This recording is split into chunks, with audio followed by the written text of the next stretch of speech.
Hello everyone, welcome back to Sydney and Starlet, and if you are new here, Welcome. Enjoy the videos. So today, me and Sydney are going to be reading Walt Disney, The Lion King 1.5. So, let's begin. Do you know who this is? Hey, back. That's Pumba, and who's this? Bog. Timon, yeah. Oh wow, look at poor Simba, all the scribbles. One kick. Yeah, that's Rafiki.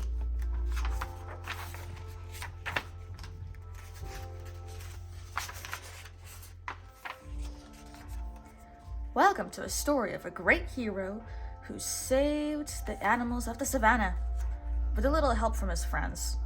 No, it's not the story of the Lion King. It's the story of me, Timon. Let's go back to the beginning when I lived with my family in the meerkat colony. I tried digging tunnels like the rest of the family, but I never quite fit in. Take the time I added a skylight to a tunnel. No one else liked my idea, especially my Uncle Max. I don't know why he was so angry with me. It was the first tunnel collapse I caused that day.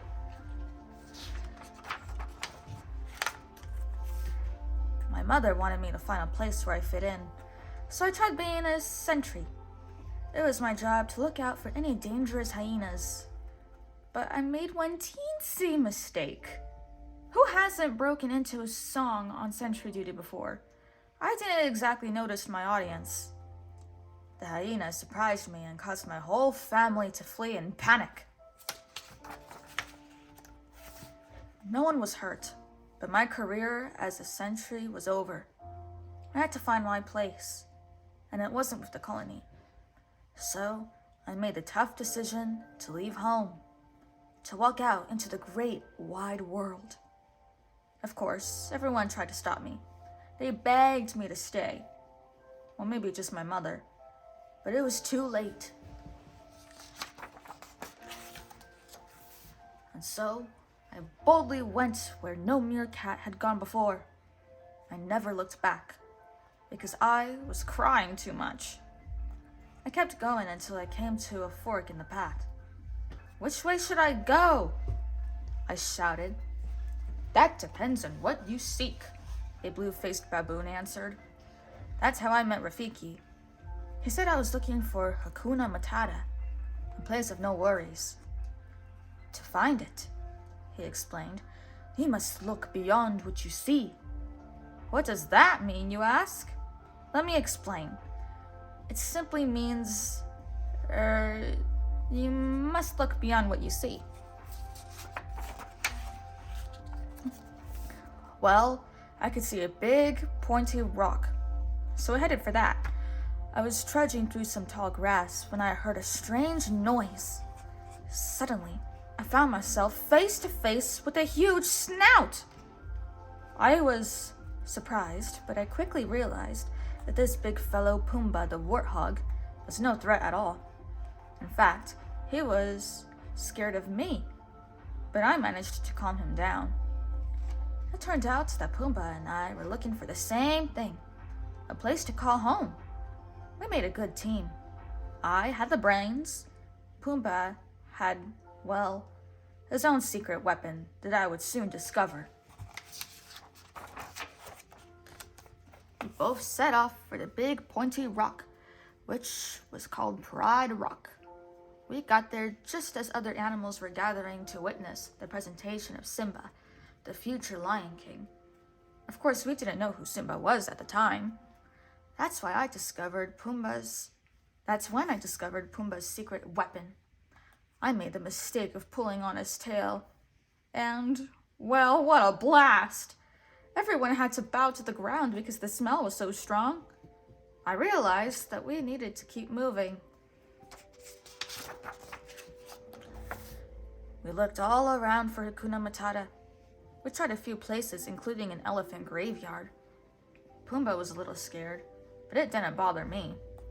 After all, who would ever come to an elephant graveyard? Then we found out that hyenas would, so we decided to keep looking. Later, we found ourselves in the middle of a dry riverbed when we heard a deep rumble. A herd of rampaging wildebeest was heading straight for us. Shall we run for our lives? Pumba asked me. Oh yes, let's, I answered. Ah!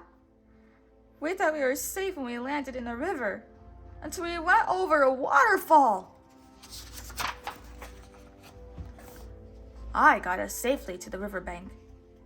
But did it bring us any closer to our goal? Well, actually, it did.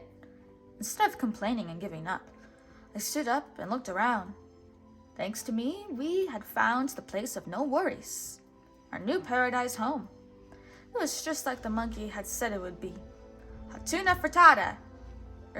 No, sorry. Espuna frittata. Wait.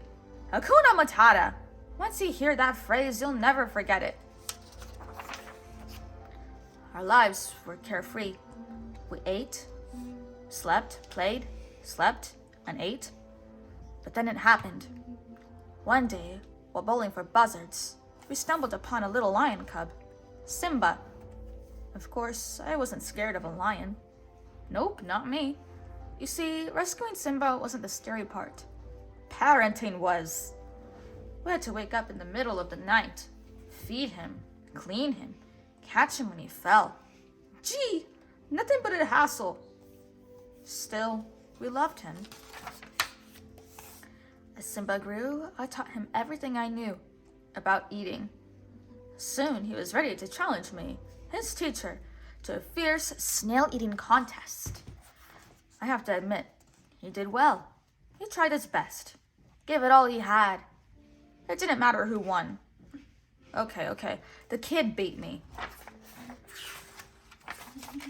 Simba grew to be a big lion and an even better friend. It was Hakuna Matata for the three of us. We could have gone on like that forever, but we didn't count on one thing. True love! As soon as Nala the lioness appeared, I knew she was trouble. It would be the end of Hakuna Matata. I knew if I ruined the romance for Simba, he would thank me later.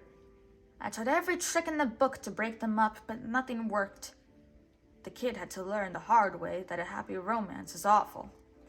So I let the lovebird sing. And before long, Nala and Simba got into a fight. Great! But then Simba left. When I asked Nala why, she told me a long, boring story about Simba being the son of the king. Blah, blah, blah. In short, Simba had gone back to Pride Rock to fight some silly battle with his evil Uncle Scar and the hyenas. Nala went to help Simba, and Pumba followed. I decided to stay behind. Then Rafiki turned up, and we had a long talk. Okay. I talked, and Rafiki just looked wise. Anyhow, I knew my friends were going to need my wits, my courage, my leadership. Pumba! Wait for me! I shouted. Pumba was so happy to see me that he almost cried like a baby. Oh, that silly little warthog. We reached Pride Rock just in time.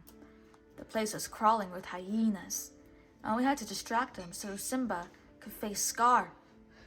Luckily, I came up with a brilliant plan. With a song and a hula skirt, I lured the three meanest hyenas into a cave, and boom! Off went Pumba's secret weapon. The smell would teach them not to mess with meerkats and warthogs. Well, warthogs mostly, I guess. Suddenly, two meerkats popped out of the ground. It was Ma and Uncle Max. They had been looking for me for ages. But enough of the happy reunion scene. The battle wasn't over. High up on Pride Rock, we could see that Simba was fighting Scar, and Scar still had the hyenas helping him. Simba needed our help, and I had a plan. We needed, dare I say it, tunnels! And Uncle Max was the best tunnel digger on Earth. Or below Earth, actually. The plan was as simple as it was brilliant. If Pumba and I could just trick those three nasty hyenas into chasing us, we could set up the best meerkat tunnel trap ever. Uncle Max knew how to build a tunnel, and I knew how to make it collapse.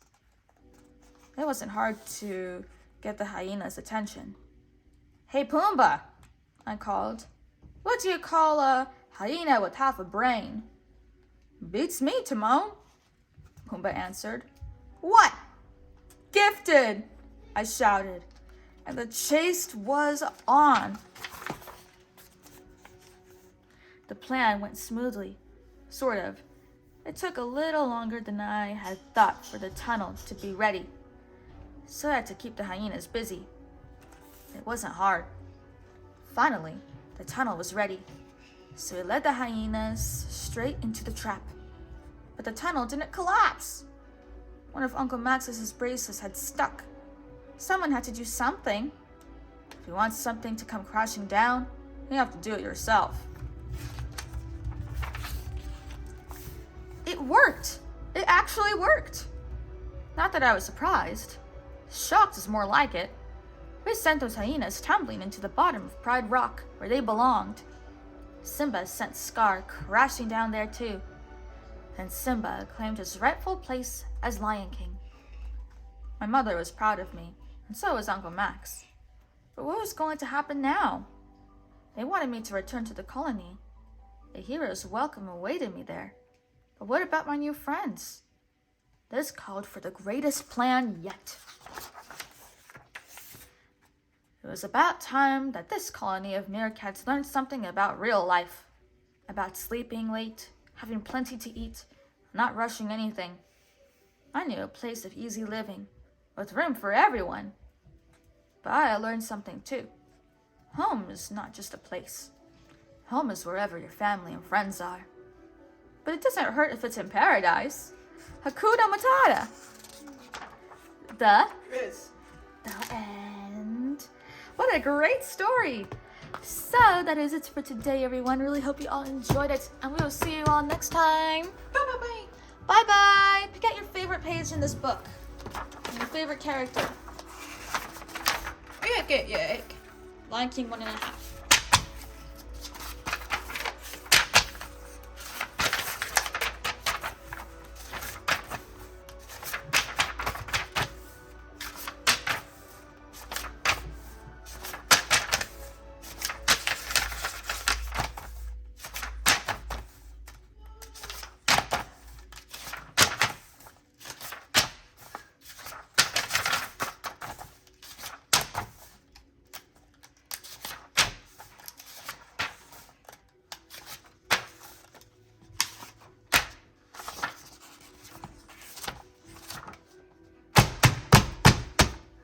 It's a good page. Who's your favorite character? Who's your favorite character? Mog. Timon. Yes, I like Timon too. Bye-bye. Mog. Timon.